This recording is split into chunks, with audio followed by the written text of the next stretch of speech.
Você por acaso já leu esse livro aqui, Mulheres que Correm com os Lobos? A maioria leu, ou acha que leu.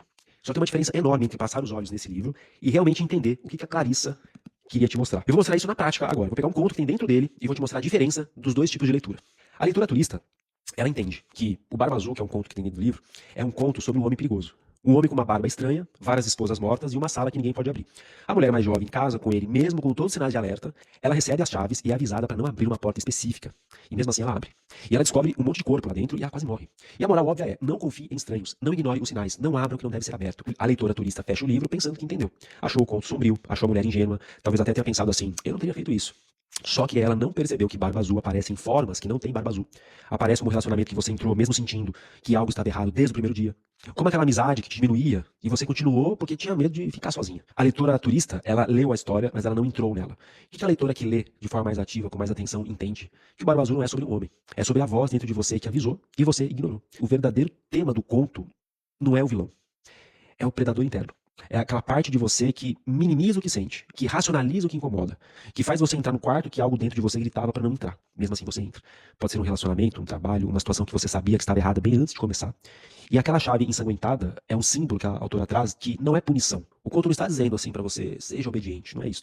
Está dizendo para você aprender a ouvir o instinto que você passou a vida inteira sendo treinada a ignorar. Mas a leitora que lê de forma ativa, ela vai ainda mais além disso. Ela percebe que a Clarissa não está falando só do predador, ela está falando de cumplicidade. A mulher no conto, ela não foi enganada. Ela recebeu as chaves, ela foi avisada, ela teve escolha. E escolheu mesmo assim. Por quê? Porque parte dela queria saber o que estava naquela sala proibida. Porque a mulher que ignora o instinto muitas vezes não está com medo do que vai encontrar. Ela está com medo do que vai ter que fazer depois que encontrar. Eu quero complementar algumas reflexões que ele trouxe aqui sobre este livro Mulheres que Correm com os Lobos. Uma das cenas que mais me chamou a atenção quando ele fala sobre a chave, o que mais me chamou a atenção é o que a doutora Clarice traz com essa simbologia. Depois que a esposa abre a porta proibida e vê o que havia lá dentro, a chave começa a sangrar. Ela limpa, ela esfrega, ela tenta esconder as marcas, mas o sangue não para de pingar. Não importa o que ela tenha tentado fazer. E para mim, esse é um dos símbolos mais profundos do conto. Aquilo que a gente vê, a gente não consegue desver. Não dá para negar o que você viu. Quando a verdade ela se revela, ela deixa marcas em nossa consciência. Ela registra o que a gente viu. A gente pode até tentar negar, tentar justificar, tentar minimizar ou até fingir que nada aconteceu. Mas a alma sabe o que viu. Isso conecta o início da história. Lá no início, quando o Barba Azul aparece e todas percebem que existe algo estranho nele, ele causa medo, a sua barba assustava, ela era muito azul. Havia uma alerta interna, mas depois dos passeios, dos presentes, dos docinhos, da gentileza, da convivência, aquele perigo começou a ser minimizado, suavizado, começou a parecer menor. Ela começou a achar que a barba não era tão azul assim. Quantas vezes fazemos exatamente isso?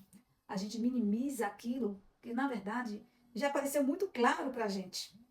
Um comportamento que machuca, uma palavra de ofensa disfarçada como um elogio, uma relação que está nos esgotando dia após dia, uma amizade que sempre diminui a gente, critica e traz desconforto, um ambiente que vai roubando a nossa energia, a nossa paz. No início percebemos os sinais, depois a gente começa a explicar, a justificar, a normalizar, a minimizar aquilo que nunca deveria ter sido normal, que nunca deveria ter sido minimizado. Enquanto tentamos convencer a nós mesmas que está tudo bem, a chave continua sangrando. Doutora Clarice, ela também fala sobre os predadores internos. E eu quero ampliar essa reflexão. Quais são os predadores externos na sua vida? Quais pessoas, ambientes, relações ou situações estão drenando a sua energia, a sua autoestima, a sua paz? Quantos predadores fazem parte da sua vida e você já normalizou?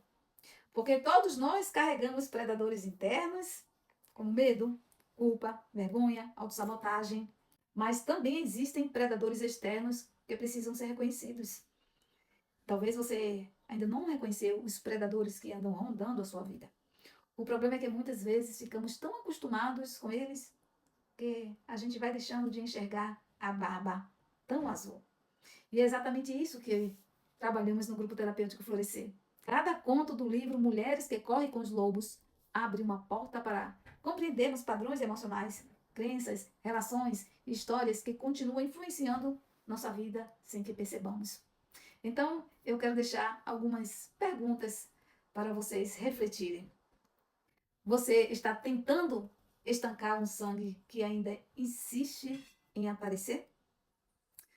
Você está tentando desver algo que a sua alma já reconheceu há muito tempo?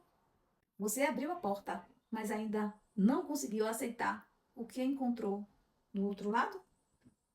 Como é que está a sua aceitação? Se alguma dessas perguntas fez sentido para você, talvez seja o momento de você olhar para essa história com mais carinho, com mais acolhimento, com mais profundidade. E me conta aqui nos comentários. Você já leu o livro Mulheres que Correm com os Lobos, de doutora Clarissa? Qual conto mais marcou você? Agora, a última pergunta. Você se permite curar essas feridas que continuam te machucando? Se você já se sentiu curada só de imaginar essa possibilidade, clica no link da minha bio e vem fazer parte do Grupo Terapêutico Florescer de Contoterapia.